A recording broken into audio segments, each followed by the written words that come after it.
Maratha OBC वादावर मुख्यमंत्री शिंदे आणि शरद पवार यांच्यामध्ये 20 मिनिट चर्चा। विधानसभेआधी जातीय तेढ निर्माण होऊ नये यासाठी चर्चा झाल्याची माहिती। सर्वपक्षीय बैठकीचं पुन्हा निमंत्रण देऊ शिंदेंचं आश्वासन। आजच्या भेटीमध्ये आरक्षणावरच चर्चा होती की दंगली लावण्यासंदर्भात होते हे माहिती नाही। पवार शिंदेंच्या भेटीवर जरांगेंचा निशाणा। मराठ्यांचे प्रश्न सोडवण्यासाठी दोघांकडे वेळ नाही अशी टीका। अमित शहांच्या पवारांवरच्या टीकेला अजितदादांचं नो कॉमेंट्सचे उत्तर। शरद पवार भ्रष्टाचाराचे सगळ्यात मोठे सरदार असल्याची अमित शहांची टीका। शहांच्या पवारांवरील आरोपांवर अजितदादा सावध। काहीतरी तथ्य असल्याशिवाय अमित शहा बोलणार नाहीत। मंत्री धनंजय मुंडेंचा भाजपच्या सुरात सुरू। शरद पवार यांच्या मदतीला धावले दादांचे 2 आमदार। भाजपने पवारांवर जास्त बोलू नये अन्यथा विधानसभेमध्ये फटका बसू शकतो।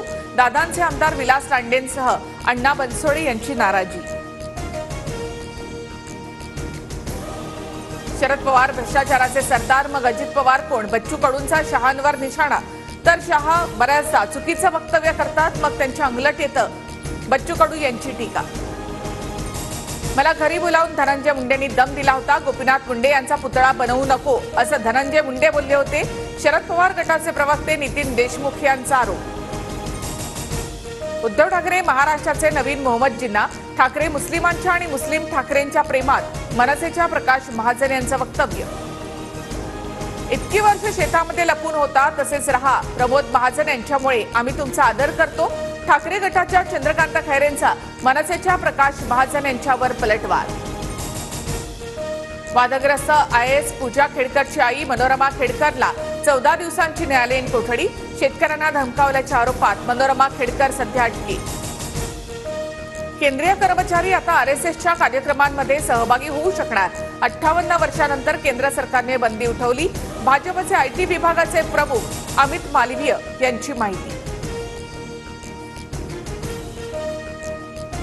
सरकारी योजनेतही अजितदादांच्या गुलाबी कॅम्पेनचा प्रभाव।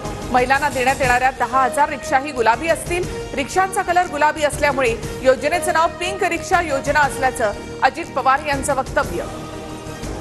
बाळासाहेब थोरात नाना पटोले सत्तेमध्ये नाहीत। सत्तेमधील व्यक्तीच काम करू शकतात। मुख्यमंत्र्यांनी अतिक्रमणाची कारवाई थांबवली। काँग्रेस आमदार हिरामण खोसकर यांची प्रतिक्रिया। देवेंद्र फडणवीसांनी 20 आमदार फोडले। देवेंद्र फडणवीसांना अटक करा। अमित शहांनी फडणवीसांची चौकशी करावी। खासदार संजय राऊतांची मागणी। गडचिरोली जिल्ह्यामधील सिरोंचा इथे मेडीगट्टा धरणाचे 85 दरवाजे उघडले। धरणातील विसर्गामुळे गोदावरी आणि प्राणहिता नदीला पूर। चंद्रपुरात अजूनही पूरस्थिती कायम। उमा नदीच्या पुरामुळे शेतीचं मोठं नुकसान।